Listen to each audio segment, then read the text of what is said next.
Très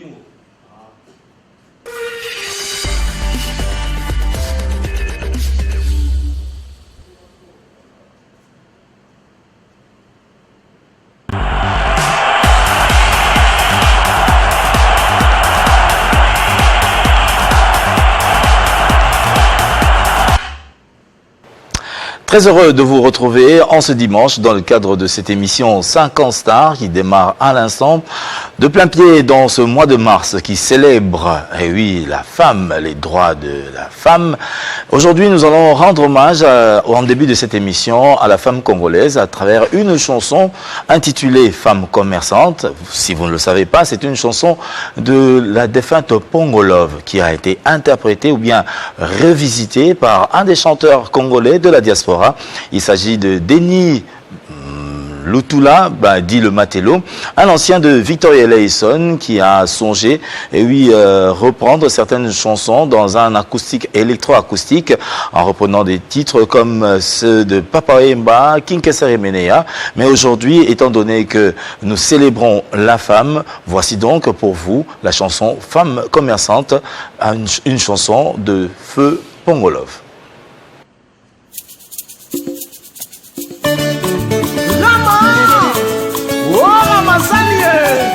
Adèle auquel a mis composé Yankewe Mbonda Elela Tonton qui fout la moto na TV Bendo son les nambes. Je salue tous les Kalinois Gombe notre terre natale. Salina ngai commerçante oh mama e Nateka molimone balaka sai koluka mbongo Kadietina Isa mwana Salo Erkase Oh pasio mawana ngai yo Bikadila Mama Eugénie Lutula la voix Sosadila sadisa bana Mami Lela Banakele sona senange mama Fiita ndudi Nazali na ngai femme mariée o monie sani na moto wenzaka lembelembe kotekisa loso Ya ni makela Leki ya José oyo pasi yo mawa na ngai yo Bikadila mama Maimona Sosadila sadisa bana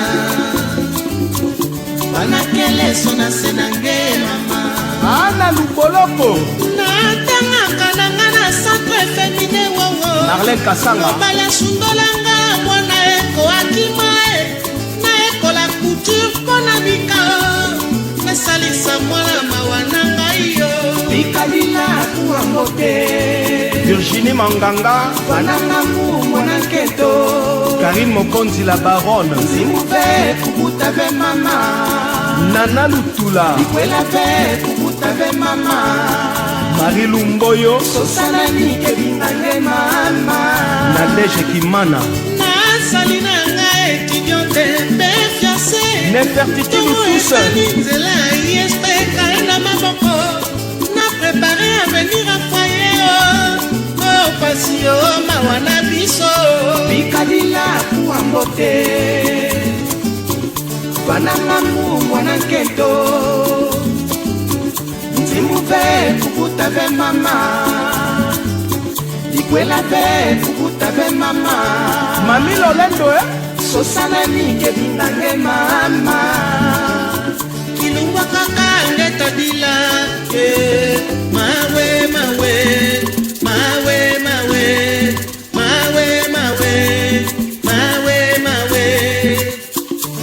Mwana nangango abongi Victoria Ma fille Asomelinga lopango Kobotango elengyo Godé Kimani le patron de la coiffure de Kobotango Paris elengi riben Mon aîné Maman présidente Fifi Masuka AS Simba de Kolwezi Bonde toboki malinge katani fete sili Mama Akasia Bandubona Nazongi na ndako na posa Mama ya lokua Kona tempambu na ndobo Pena bwaki na mayo Zako Mubiala Ambisi babona bango kolia Nakomi na ngalilita Hoezani elembo Bakomi ndeko nyatanyatanga Nazangi bolingo La Arche de Noé Nanyango abikisanga Nazangi bolingo ozali moto akolongolanga na pasi Mariana mama kizunguzungwe po mwana yango nalela na nani Henri Lukaya bazwi kizunguzungwe ya AS Simba nalela na koche Dauda Lumpembe mwalimu nakeye pa ya monganga lobi zonga na ndako lobi kokaka Mariana oh Mariana haya monganga sauve moi elengi ya mbisi na Paris Galaxy Mambo na Aubervilliers haya monganga bikisanga yo bifudao oh Mariana lelelele oh Mariana lelelele Mariana oh Mariana lelelele Mariana talana te maboko na moto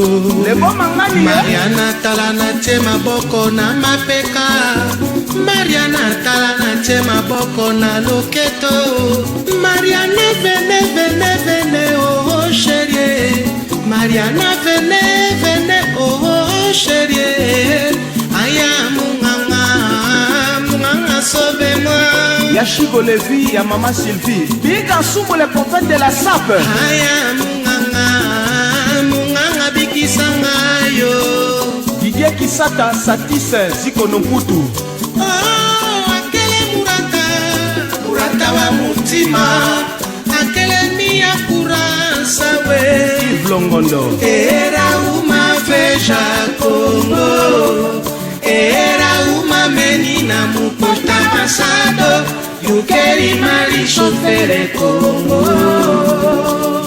La Missinga Jonathan Bopembe Radio Amani na Kolwezi Cléopas Ngongo International Charles Piquel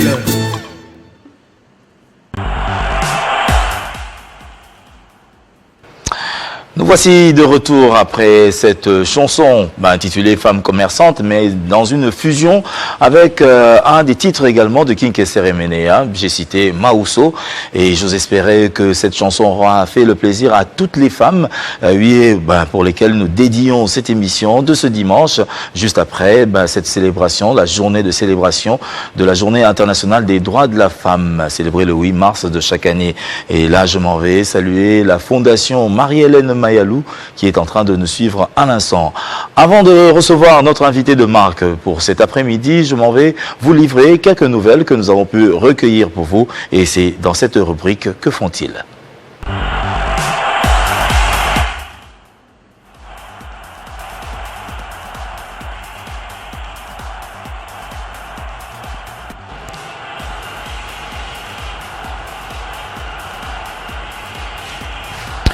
Décédé le 11 novembre dernier en France, l'artiste Papa Noël Nédoulé sera porté en terre ce lundi au cimetière de la Gombe.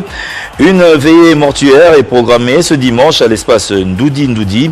Guitariste de talent, l'artiste a beaucoup contribué dans l'architecture de la rumba congolaise à travers des chansons à succès au sein du groupe musical Tout Puissant Ok Jazz de Feu Luambo Makiadi. Miliabel, la Cléopâtre de la musique africaine, s'est produite hier en Suisse. Ce concert, initiative de la Fondation Colette Nzinga, en collaboration avec la production Jules Sana, était organisé pour soutenir les femmes de l'Est de la RDC au cours de la Journée internationale des droits de la femme célébrée le 8 mars de chaque année. Par ailleurs, Miliabel annonce la conquête des salles mythiques d'Europe. Première escale, le Zénith de Paris au mois de juin prochain. Afro Molokai, c'est l'intitulé du générique conçu par le chanteur Christian Lema, ancien de Viva la Musica Nouvelle Écrita. Patriotique, cette chanson dénonce l'agression dont est victime la RDC par le Rwanda sous couvert de ses supplétifs du M23. ING Arena de Bruxelles, c'est la prochaine cible de Ferregola. Nika Boronikna y sera le 7 juin prochain.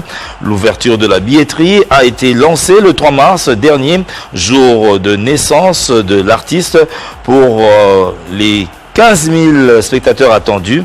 Rappelons que le 3 mars dernier, Jésus de Nyans a été l'invité d'honneur du président gabonais. Une nouvelle salle, une nouvelle date pour Héritier Watanabe, c'est le 24 mai 2025 au Dôme de Paris en France. L'annonce de l'ouverture de la billetterie sera divulguée dans les tout prochains jours. Hier cependant, monsieur le chanteur s'est illustré lors d'un concert livré chez Bing House. Didier Lacoste est annoncé le 12 avril 2025 au théâtre du Gymnase Maribel à Paris. Les préparatifs vont bon train. Lors d'un concert le 8 mars à Kinshasa, Mukentonga a rendu hommage à une des fans de son ensemble musical.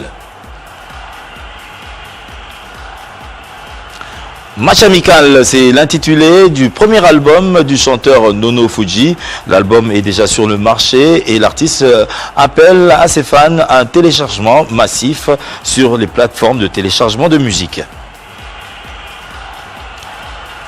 En séjour du côté de la Suisse, Solina, la chanteuse RD congolaise, annonce un vaste projet qui va réunir de nombreux artistes pour un festival international prévu en 2026.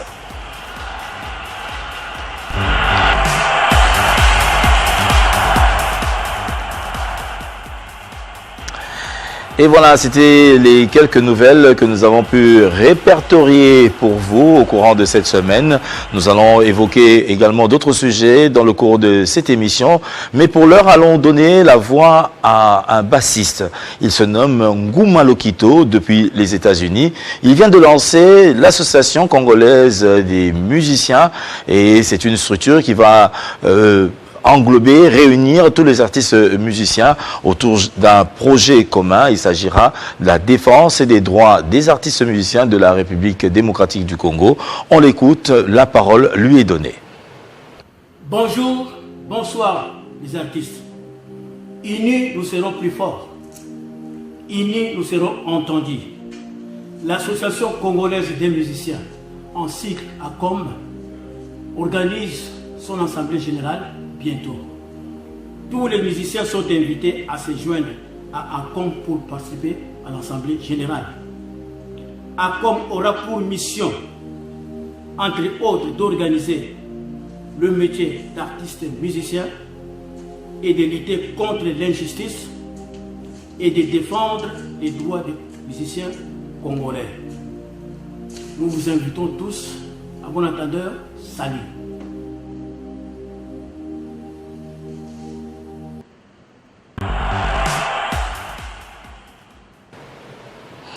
Une initiative de Nguma Lokito installée du côté des États-Unis d'Amérique qui lance une invitation pour une assemblée générale prévue dans les tout prochains jours de manière même virtuelle. Vous pouvez donc intégrer cette association. Une fois de plus, salutations aux grandes dames qui nous suivent cet après-midi. Nous saluons Bibiane Ambongo ici du côté de Paris. Et un clin d'œil spécial à Myriam Ambongo ici à Kinshasa. Vous êtes assez nombreuses en train de nous suivre. Nous pensons à Rosette Kilandamoko depuis Paris. Merci de nous faire savoir que vous êtes en train de nous suivre parce que nous allons honorer la femme. Voici donc ces images inédites de la production de Mbilia Bel qui s'est illustrée hier du côté de la Suisse à l'occasion bien sûr de cette célébration de la Journée internationale des droits de la femme. C'était à cause d'une raison, mais oui, cette raison, c'est le soutien aux femmes de l'Est, parce que les dividendes de cette production seront reversés pour une fondation qui devra faire parvenir, cette petite somme, ou bien cette somme assez considérable à l'endroit de toutes les femmes victimes des atrocités subies par les populations de l'Est en République démocratique du Congo. Voici donc Mbilia Bel, la Cléopâtre de la musique africaine.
Malenga, Nwata Eli, Abdul Ngongo de Limoges. Rife Malenga, un beau quart dans Paris, des Kourou à Loba, Batandi à Sombi. Bien coiffé, bien rasé, bien parfumé. Mobile Mélanie Malenga, Aloba Ikotourien. Justin Goza, SMS, Némé Mouitabaye. Décembre, patron Bogos. Oyaka poto moto na nzela na ye. Rife Malenga yaka poto na aéroport Anjili. Mama e. Bayaya.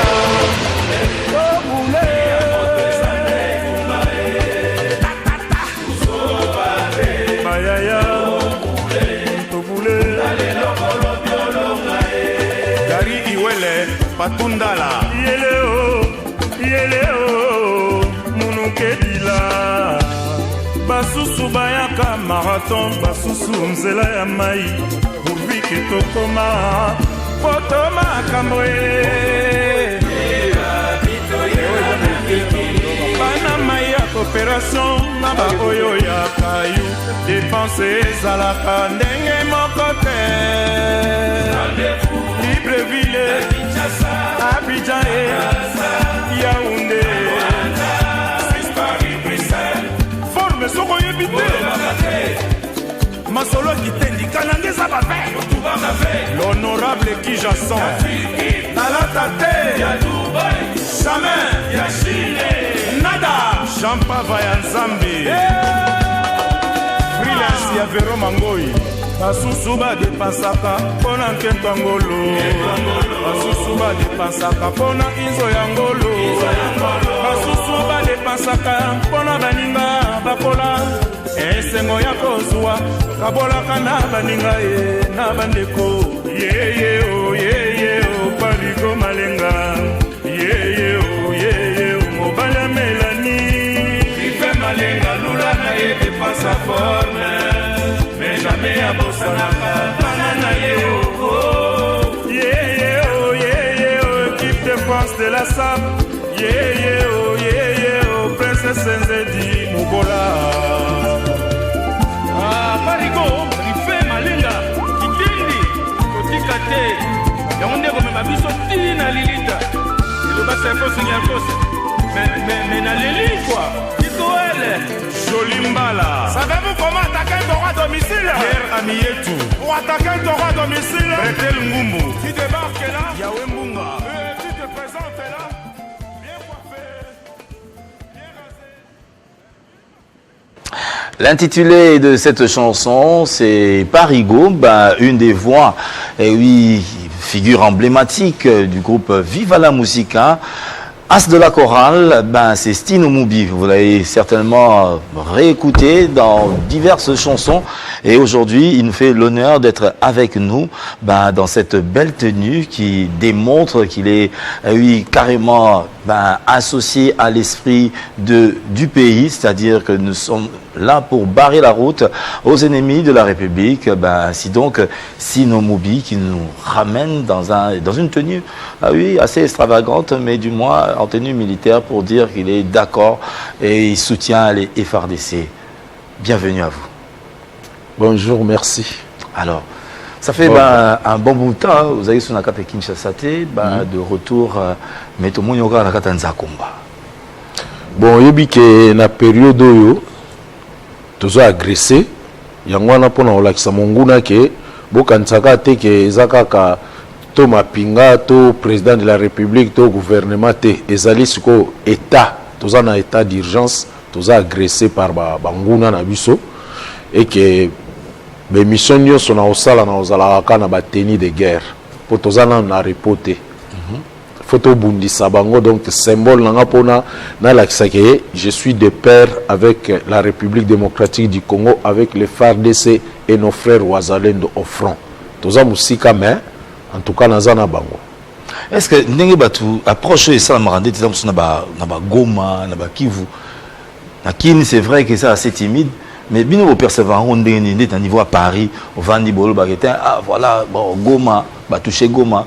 Est-ce que ils ont la sensibilité ndenge moko?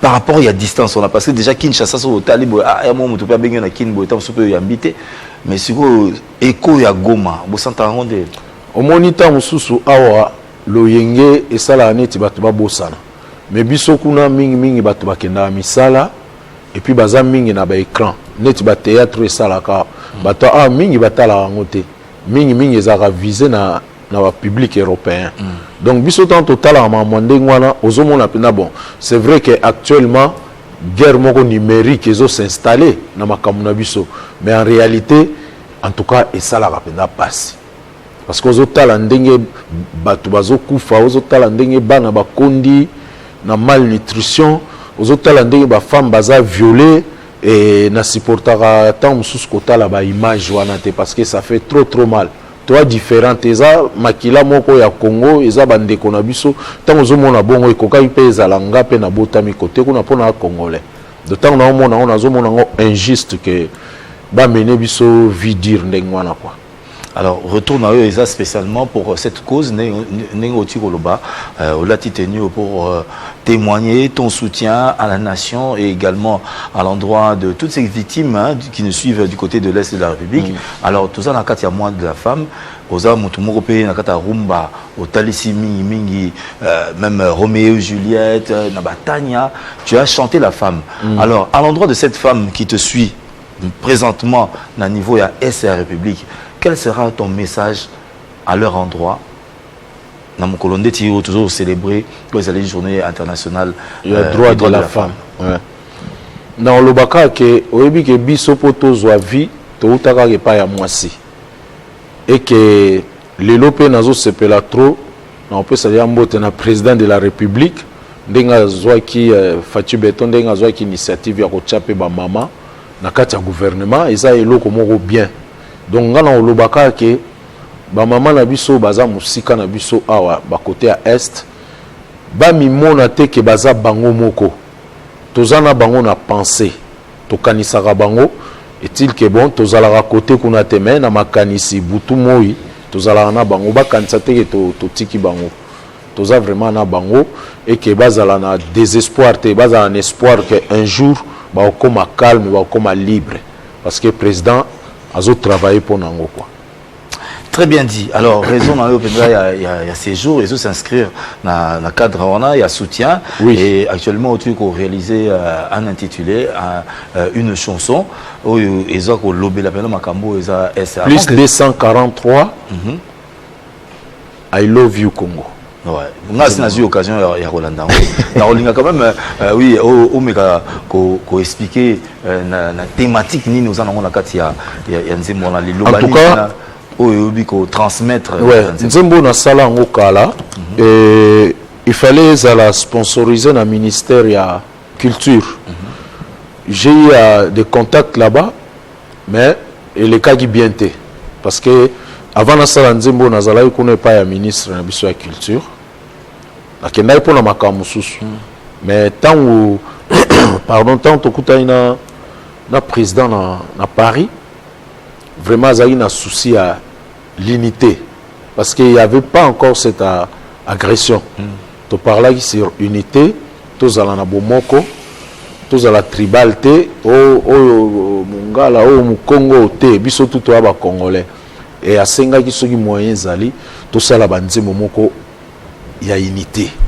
Et j'ai eu cette occasion dans Salango, mais comme na linga ina associé ministère de la culture na mona ke ba retard réseau ya ebele na zu en charge ngamoko et puis j'ai eu des petites aides de gauche à droite yango na ye na bina ya ko bundela pe mboka na chape o yanga isoki munduki soki lisasi na ya pinda donc na sala film na mboka donc na sala film wana awa et puis le londe eza jour o pinda ezo zo diffusion eza na YouTube banda ilobi et pas na bino ezala puis na rosenga na ba chaîne eza nzembo bolingote ba chaîne na biso tout ba youtubeuse banani lelo tozana makambo il faut na bato basala na internet ba kotango ba laksa biso ka ba mafinga te nzembo na sali yango wana soki possibilité ali pourquoi pas ba laksa ngo continuellement nazaka nga moko te banzembo eza bato basali banzembo ebele mais au moins et les kaka tout le temps la chaîne pour bato bazala sensibiliser na unité. Oui, sensibilisation à l'unité, ben, c'est ce que vous, ben, le président de la République, l'appel a été lancé à tout Congolais, ben, de tous bords, ben, d'être unis. Et oui, dans l'unité, cela permettrait à ce que nous puissions bouter l'ennemi dehors, d'où que l'on soit, ben, comme le fait si bien Mike Abangapakwa, Amelo Logistique, ben, il appelle également, oui, au rassemblement de toutes les forces vives du pays pour que nous puissions être unis et nous puissions bouter l'ennemi dehors. Alors pour votre plaisir et le plaisir particulier, je l'ai dit tout à l'heure, du personnel de Amelo Logistique, et oui, ceux qui entretiennent le trait d'union entre la Chine et la RDC, voici donc plus 243 I Love You Congo, c'est le titre que nous rapporte Sinou Moubi cet après-midi.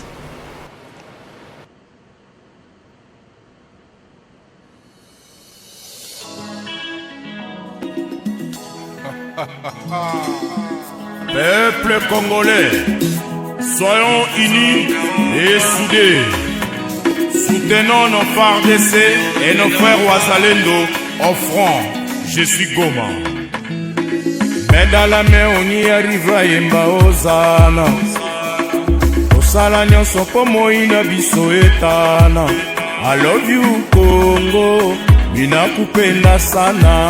Peu importe le fardeau, tutakuwa pamoja lentement, doucement, fièrement, télément, totelemisa mboka. Debout congolais, on offrant pour plus beau qu'avant. Mboka na yo, mboka nanga, mboka na biso nyonso, tosimbana, tolingana, elongo tokolonga. Maboko likolo, oh yeah, nous visons likolo, oh yeah, maboko likolo,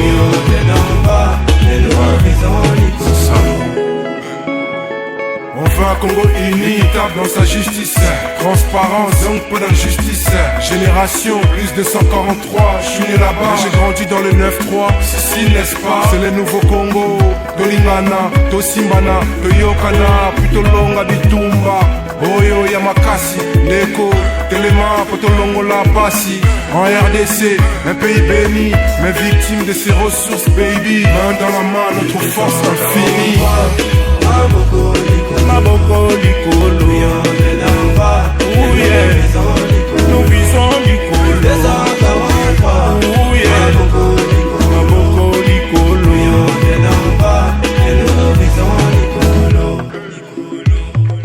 tosimbana na lolenge, moto moko te ya kokota, motetela pe muyombe, mushwaili to pe muluba, mboka mboka na yo, mboka mboka nanga, mboka mboka na biso nyonso, yeah, I love you Congo, minakupenda sana, peu importe le fardeau, tutakuwa pamoja, mboka na yo, mboka nanga, mboka na biso nyonso, tosimbana, tolingana, ilongo tokolonga.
Plus 243, I Love You Congo. Vous pouvez donc faire des commentaires sur la page de l'artiste, la page officielle sur YouTube, Stino Movie officiel. Vous pouvez également aller sur Instagram pour émettre vos commentaires par rapport à cette chanson qui est disponible depuis hier à 18h, oui, sur toutes les plateformes de téléchargement.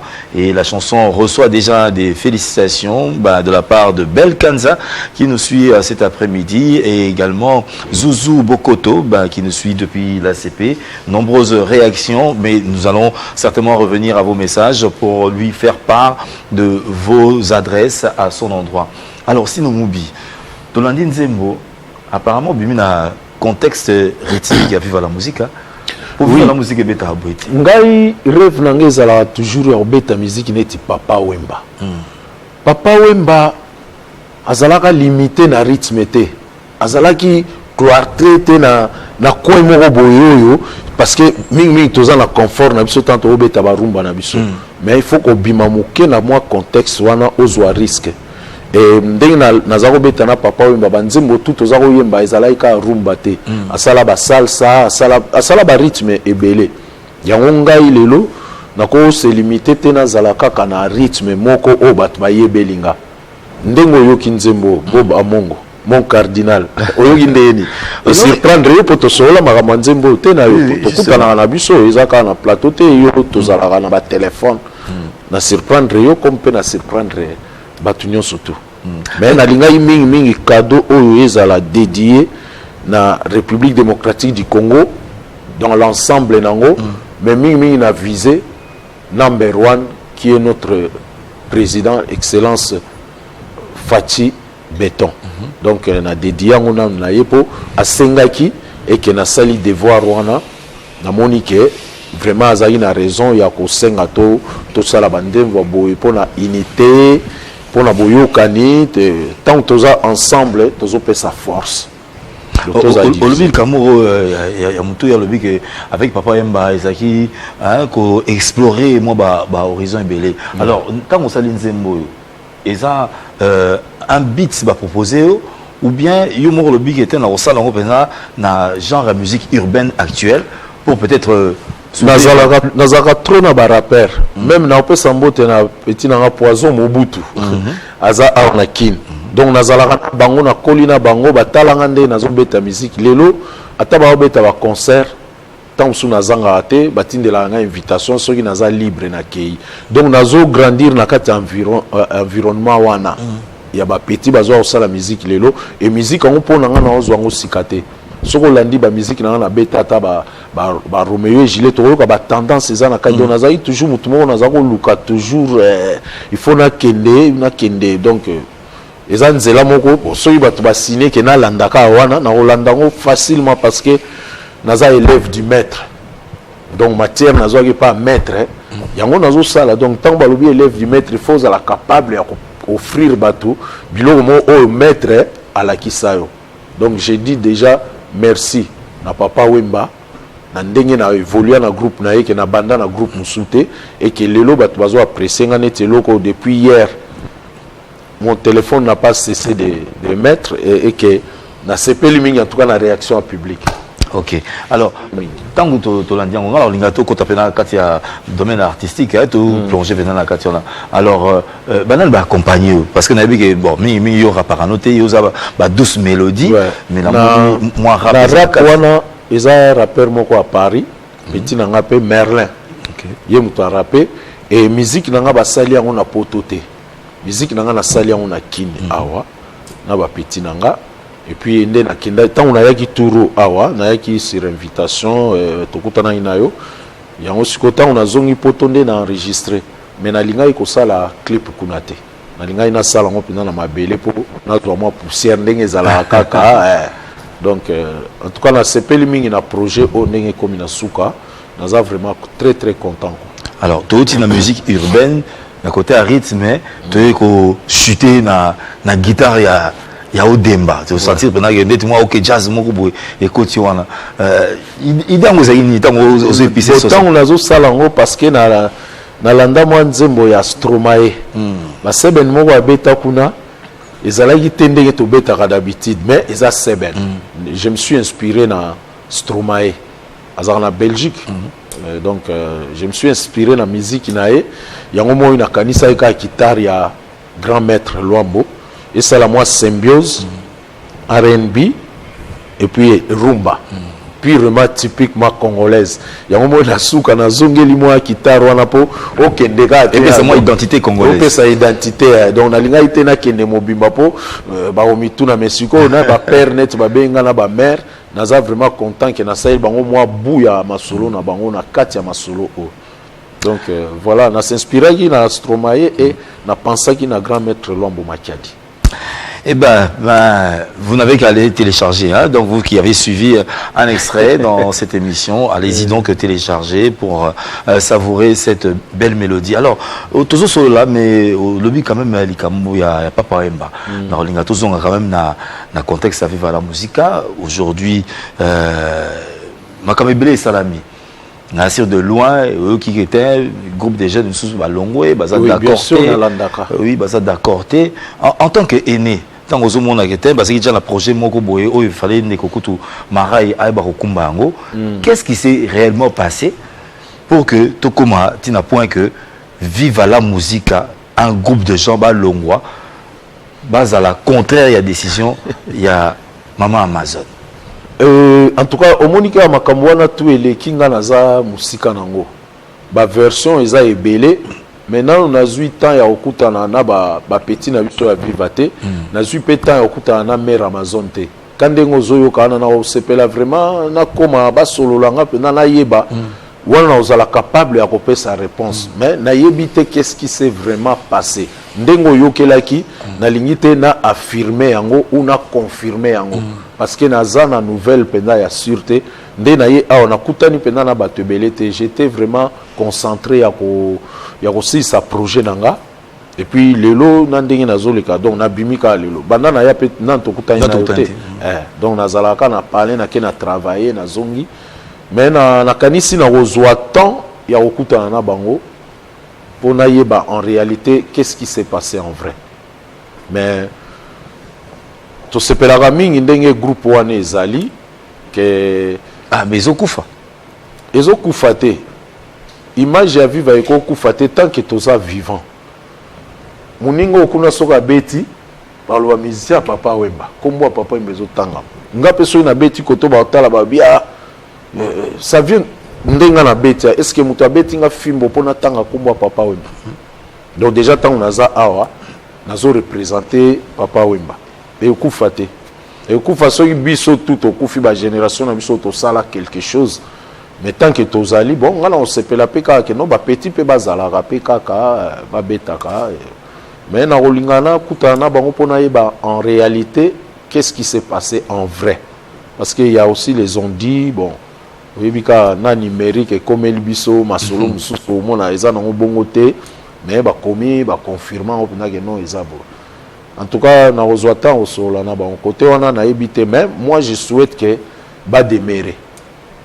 Auto le balikamu ya unité mais apparemment binomoko o botikali le ba pilier apparemment netikaka unité ça l'a raté parce que toujours sentir que bozo s'unir pour que vivango o mari etikala ki wana et ça l'a toujours actif, c'est-à-dire que peut-être mon cardinal Bob par rapport peut-être à un soutien matériel ngana yaka awa.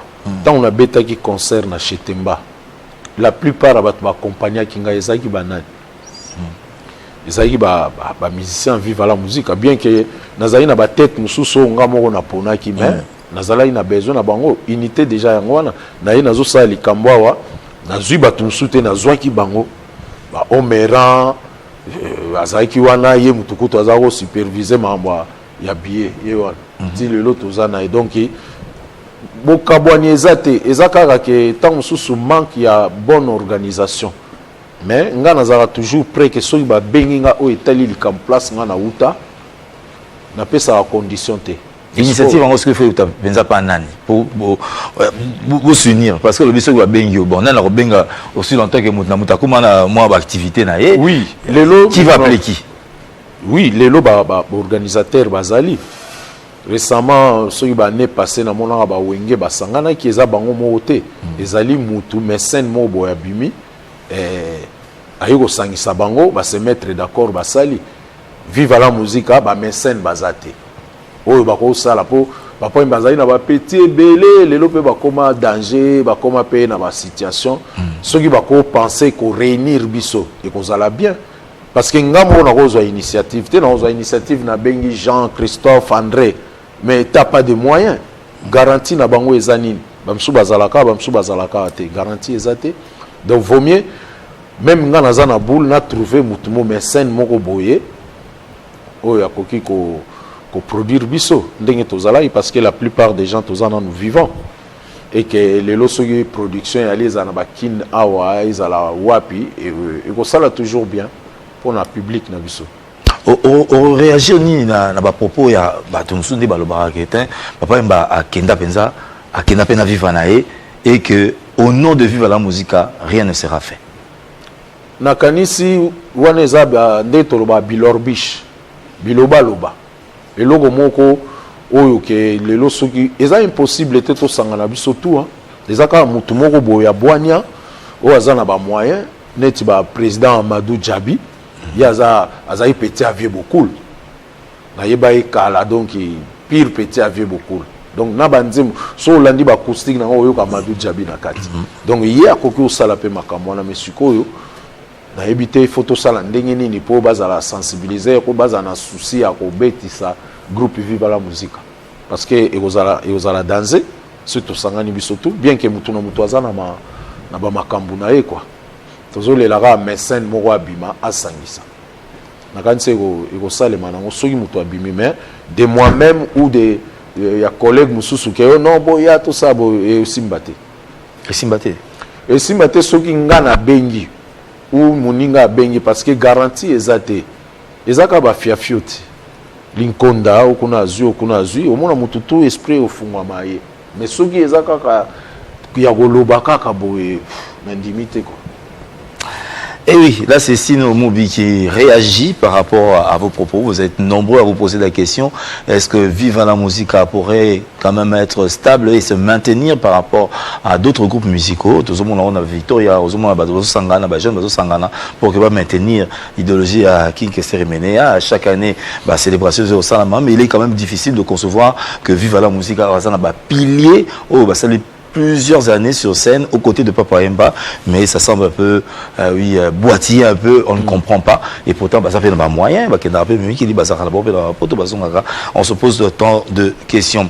Alors on va quand même passer la nouvelle de la Sokoda, mais il faut le dire, il y a une opération de paiement qui va être effectuée dès demain du côté du Lualaba. La nouvelle provient du DG Agou Michel et supervisée par bien sûr Blaise Boula, le PCA Sokoda. On ne sait pas dire quelle L. Déjà commandé L. Est-ce que est-ce que vous avez l'occasion de percevoir le droit parce que dernièrement on a la liste comment on peut ça là. Nazwana nous droit na kinité. Na éviter qu'est-ce qu'il faut na sala, ce qu'il faut na mi komisa kuna mais nazwa ba droit na ngate mais ndenge bazo sala ba LO ngana yebi na ngate oyo ela nani na yebi ka Sokoda.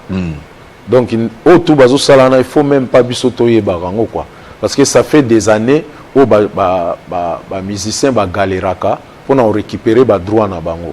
Donc ti lelo makamongo ezokende bato bazo bénéficier nango na ebité bato musu ba bimisa ba nzembo te bato musu ba teka ba nzembo te mais le fait qu'azo le kana télé azolo bazo réclamer akepe kuna ba pesi. Donc nazo comprendre te. On a compris na bango te. Oza occasion benga kulutu no nyoka longo te. Nazo occasion te en vrai. Nazo occasion te mais neti nazali na osala tout na luka numéro na ye na benga ye soki a opesa nga rendez-vous to kutani to sololi. Mais nazo ata ba droit mo te et puis bato musu ba opesa bango ba droit ko bimisa nzembo bon mututo ko bimisa na est-ce que oteki yango eza diffusé na ba média po o récolter oyo zo senga na poto ya la bongo te obimisi ba nzembo na yo ba futi yo ndengo bimisa ba nzembo na yo après il faut sikoyo ba nzembo no ebeta na radio ba utiliser on ba film ba utiliser on ba théâtre tout ça ozo zombongo no na radio ezo beta mais awa ata nzembo esai nango elo te mutu ango pe akepe ba pesi embo na yebite so ba pesa kana ndenge ya bilongi ke que non bon il y a beta musique aza chanteur ou aza musicien bazu ba pesier na éviter mais il faut vraiment mérite moko boyeza là quoi. Les autres ne peuvent pas travailler à la place des autres. Il y a sali mutu mususu ayeko lia kaka donc on sali rien ba pesio kaka. Mais dernièrement, on a dit comment dans la liste, là, je pense le directeur général Joe Mondonga, parce que c'est sur la liste de la Sokoda, oui, ici à la Gombe, que moi j'ai aperçu le nom de Sino Mobi, donc on peut son numéro à directeur général. En tout cas, vous avez plaisir à trop mon directeur, nous allons inviter, nous allons appeler par nanga parce que tous ça là, les lots yabiso mais lobby, ils ont yabisoté. Ok, ne boya bon, ils ont été ban un peu moyen bâti la relia na sima suivi. Exact. Donc, vaut mieux que tout le temps, tu as envie de tout ça là, tu récolter ou tout ça. Et tu as acoustique au moni. Déjà en un jour, ça surpasse les 1000 et quelques. Donc, voilà. Oui, donc c'est une attention particulière, c'est-à-dire que l'artiste existe et le nom est bel et bien ancré parce que bah, jeune, les locaux tu vas botami, bah jeune, bah Roméo Juliette. Donc ça. Et ça là, on a plaisir. Même dès qu'on a eu, on a des abimisi nini. Plus 243 Love You Congo nazomona nde bazokomela ngai tout ça ba jeune bazolinga Roméo et Juliette nakuta na bango na nzela tout ça donc ngamoko nazokama c'est plus de 30 ans passé à Nzemboana mais on dirait c'est récent. Donc il faut pas pesa bateau bazo mériter bambongo na bango ezalate parce que bomona ki a tchaki affiche a commis aza chanteur bozumbongo bo pesi. Non, ça se passe pas comme ça. Mon directeur, je suis vraiment très content. Joe Mondonga. En tout cas, ndenge Bob Amongo azo yebisanga ki amona ikombo na analyste. En tout cas, na osala tout. So on peut sanga rendez-vous, on peut singa comme ça na eto bundela ga mboka ti. Yango to bundela ga mboka donc toza batu moko ba ignorer te parce que ozalaka wa te non. Ozala pa mususu ce qui te revient, ils ont droit na yo. Ils ont coopéré pour ma personne. Tozo toka déjà. Net clip on a ça là on a moi. Tu dis qu'on a outil na malili mbalamoko. Mbalamoko na moto. Oyebi ka ndenge sala. Okoko ya maladie soit teme nzamba sungi to sali et puis on est très content pour notre projet na ngai. Ndenge bimi. Alors outre ce projet P à installation, il y a un groupe musical ici sur place. Qu'en est-il? Il faut que jeune peut-être c'est ou bien c'est la genre en musique au Betaka parce que l'appel a été déjà lancé dans le cadre il y a un recrutement d'une structure musicale. Naoloba boyena nous ndena ya on a qui na bagage mi balé. Nzembo oyo plus 243 à Love You Congo. Nous avons nzembo musumu sairette. On a zobimisa pe donc batu pe ba okamwaka ba style nga nazo beta ezaka ya biso donc na oloba ke ba jeune wana o ba yebi ko beta guitare o ba yebi ko yemba zana numéro à téléphone oyo bakoki ko benga epa ya Omera Rasta ezali plus 243 909 477 91 na Souka. Je répète, plus 243 90 94 77 91. Babenga numéro wana, ba opesa bango jour ya recrutement et puis ba opesa bango na place. Vraiment, nga nazo ba musicien o bazo ye kolate. Soki oyebi ko beta vraiment guitare bien yaka soki yobi ko yemba bien yaka pona ba danseuse to kozwa ba danseuse après mais pona siko numéro na pesibino yango bo bengié administrateur Omera Rasta 090 94 77 non oui 77 91 ouais voilà donc numéro yango wana bo benga bozwa rendez-vous vraiment nazana projet ya ba tourner et puis tourner kaka awate tourner tina libanda donc naza na besoin ba musicien baza mûr o ba betaka bien ata o ba longo la vifa la musique abagoya pour l'instant nazo cataloguer te nyonso baya et puis côté kuna to sala choix ba benga administrateur azawana Omera donc pour na yaka na lobaka na sala wate et touroyo na posa vraiment groupe Vanda ba musicien musu baza na bango mais Baya comme ça tout réformer groupe en open très très bien quoi donc bo hésiter te bo benga so bo zuite bo tiki ata message et puis yemo ko a rappeler bino a repesa bino jour na esika na date esika o to recruter instrument aux alawana o abeta clavier o abeta guitare o abeta soki saxo donc boya na a besoin ya ba artiste nion surtout. Alors, on va mettre un point final à cette émission, oui, avec beaucoup de considération. Il y a une dame qui célèbre aujourd'hui son anniversaire, comme on a eu Yasmine Lukusa. On a habité peut-être un brin de musique, dans la chanson anthologique Oyayo, et ça a quand même ce plaisir-là, te souhaiter un heureux anniversaire. Yasmine Lukusa. Yasmine Lukusa. Anniversaire Nezalelo, on va le faire quand même, c'est plaisir, on te le demande. Et si tu pourrais l'honorer, dans la mois de mars, mois de la femme, ce sera son plaisir, son cadeau. Ouais. Yasmine Lukusa na lelio mingi linga ozonga na bondeli yo yoko mosika na ngambo na beya natinda mikanda réponse teo baboti balingi yo ya tanya ozonga na Kinshasa ya wa mawa natikali na ngai maboko mpamba Lukusa nakomi lokolanda kwezanga likozie. Joyeux anniversaire à toi. Vraiment, j'ai chanté pour toi et je suis vraiment très heureux d'être honoré et de vous honorer aussi. C'est très bien dit. Alors, on va quand même te laisser le dernier mot pour toutes ces personnes qui te soutiennent ici à Kinshasa. Oui, le rendez-vous est donc déjà pris. Il faut qu'il y ait une page officielle. Il y a Oezali Sinomubi pour que télécharger Oezali plus 243 I Love You Congo. Et en plus de cela, un groupe Negra Numéro Pesami, il faudrait donc appeler et à toutes ces personnes qui te soutiennent, qui sont-ils?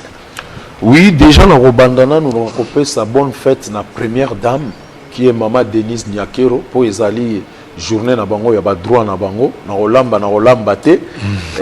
Vraiment maman bonne fête na ba droit na bino, sans oublier le number one son excellence Fachi Béton na pesi bango mbote et bazaka bango mbote na zui moi soutien ya bato ebele lokola son excellence Akasia Bandubola na fondation na ye en tout cas ba acte azo sala kendaki ba côté ya Bukavu kuna na mona ki azo kipe bano baza bango moko azo kipe bano ba olia biente.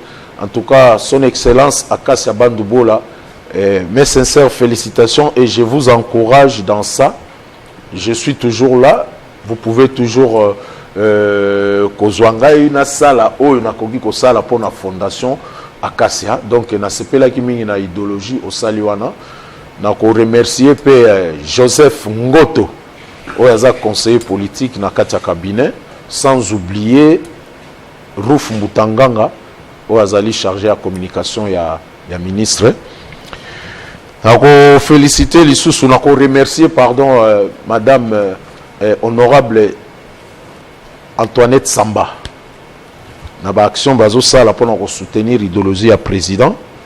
Toke susu na Mike Bakajika oazali vice-président ya Banakin na pesi mbote na yebike aroyambangai donc ozala plaisir à trop. Sans oublier l'équipe de France de la SAP, Rifin Malenga, Trésor Ngando, Cyril Kina, Patrick Meka, sans oublier Chinois de Kin. Tant on a Kina na tamboli na nzela na moni ndenge ni bazo bongisa mboka Kishasa ekobonga. Wana eza cri à gouverneur na biso monsieur Daniel Bumba Lubaki. Na PCP félicitations et puis courage na makambozo sala eza facilité pour Kishasa ezonga ndenge ezalaki ozobundana na kota ina tali biso tutokocha maboko na kati pour misala ekoka kokende vraiment mon gouverneur. Na pesi mbote na Shikito Mushashino, na pesi mbote na Olivier, mon premier Olivier Massamba oyaza na Londres, sans oublier le boss des boss, il y a top 50 Jean-Marie Kassamba. Il est déjà Paris, les lois à boss à permettre ngapé na ya ko présenter projet nanga epai na yo Bob Ambongo. Donc na sepeli mingi na pesi mbote na excellence Jean-Pierre Liao, oazali ministre na biso ya fonction publique Et sans oublier ministre de l'Intérieur, Jacquemin Chabani. Donc, opération Likofi. Vraiment, son excellence, Koulouna est diminué. Opération Ndobo. Ah, pardon, opération Ndobo. Son excellence, Jacquemin Chabani, en tout cas, courage. Bisope toza wana, tozo soutenir yo, oza yo morote. Et puis, na pesimbote na Peggy Pegos. Aza collaborateur nae, sans oublier. Dans mon action, Excellence Molendo Sakombi, l'esclave de la Mongala, Ndengazo Sala, Ndenge bazo mobiliser peuple pour na makambutoza nango, sans oublier Guy Luandope, na monakie, même Lia Ope akenda iba kote wana, Rigo Akanga, azali collaborateur ya Molendo Sakombi, na PCP Mbote azana lisala, ya aza superviseur kuna na lisala. Jano Binanu, ya Jano Binanu, nazo benga nazo zoyote likambo nini ozo yambanga te pona nini o yambanga te mwana mama kuya ozo yambanga te ya mwana na lobido na benga yo kaka, sans oublier Eric Tezo Belu Luvadi wakuna matata vieux philo na Lissus place nazalaka mingi staff na biso donc batu peso balukinga ba monanga kaka donc na ozala kuna. Association Les As de la Plaine dont je fais partie na Paris, to edaka batou, to divertir pe na bano bato baza un peu na stress tout ça. Association Les As de la Plaine, na président nabiso Jeff Mulumba, vice-président Bruno Ndekese, sans oublier ba membre Jacques Mizna Gogunagou, Patrick Mambuku, Vaquet, Jean-Marie Kalibo. En tout cas baza ebele moyena tanga bango tout ezati. Voilà, ça définit avec Stine Moubi, l'as de la chorale, qui est venu nous présenter plus 243 I Love You Congo. C'est le nouveau titre en soutien bien sûr au FRDC, au Wazalendo et à tout le gouvernement congolais, commençant par le président de la République. Et je m'en vais également dédier cette chanson à toutes les dames de Télé 50, dans la hiérarchie, que ce soit dans l'administration, que ce soit à la rédaction, grâce à Lambo. Nous pensons également à Madame Patience, l'administration, nous pensons également à Boutella, Arlette, vous êtes assez nombreux, Nathalie Yoko, je vous salue toutes. Oui, j'avais oublié quelqu'un de très très important, ouais. C'est un ami, mais c'est ma famille. Le boss Ibra, Banque Centrale. Donc, la bosse a nioté et pas aux ali vraiment, naebi que aux ali banda, aux zonga tokomonana. Le boss Ibra Banque Centrale, donc Azamou la Lemba, Asiro Yebie, on peut soutenir l'action, même la clip à Tchakinga Poa pour Makamongwe Kende. Na obosa na te quand même ndeko nangai o azape artiste munene ya mboko chancelier des Ibwese, sans oublier Omeran na tangi lisusu et puis vraiment bana tout yakini bana molokai tout ça samouraï maître samouraï azo assurer sécurité na ngala ndenge tozanaye vraiment bana kini na sepeli mingi ndenge boyambingai na sepeli mingi bokota na site na ngai officiel Stino Mubi bomeka ko tala biloko nazo sala yango nde soki bino bozate bisope tozo exister te. Merci mingi na Bob Ambongo ndenge oyambingai o présenter nga plateau et puis sous na boss Jean-Marie Kassamba Wazali moto ya bwanya moto mayele tale loko tozana ngo donc différence moko ezate na ba plateau ya mikili. On le remercie pour toutes les opportunités qu'il nous accorde pour faire valoir également nos talents. Merci donc à la direction générale et également aux ressources humaines pour les opportunités. Je m'en vais dire un grand coucou à nos amis du Lupio. Loulou Baki, bon séjour ici à Kinshasa en provenance de Toronto. Patrick Mbaki en provenance de la Belgique. Merci pour les salutations. Guy Toubila Djoko depuis Toronto également, Credo Mondeke Asimoa depuis Montréal, une fois de plus Amelo Logistique, Mike Abanga Pakwa, le trait d'union entre la Chine et la RDC. Ça n'est fini. Nous allons nous retrouver le dimanche prochain avec le même plaisir, avec une autre thématique et surtout un autre invité qui viendra également nous faire part de son activité musicale. Une fois de plus, merci Stino Moundi. Merci mon frère Mbongo. Plein succès. Mon cardinal, et toujours voilà. En costume. Ah bon, on les a le colo, il y a Jean-Marie Kassam. Ah, c'est très bien. J'ai beaucoup aimé comment vous êtes habillé et ça m'honore moi aussi. Voilà. Bien que je suis en tenue militaire pour le pays. Toi, tu as agressé donc tu il faut tu as la tenue non, tu as quoi. Voilà. Prions Dieu d'en bas et nous visons l'icolo. La victoire est certaine. Voilà. Alors, nous allons nous retrouver comme indiqué à la prochaine. Je remercie l'équipe technique qui a bonnement concouru à la bonne réalisation de cette émission. Je salue Eric, prise de vue, Dédé Sansois au son, qui salue Gervais Bafouka et nous pensons également à Kadi Mouelo. Au revoir et à la prochaine sur la meilleure des chaînes, c'est Télé 50. Au revoir.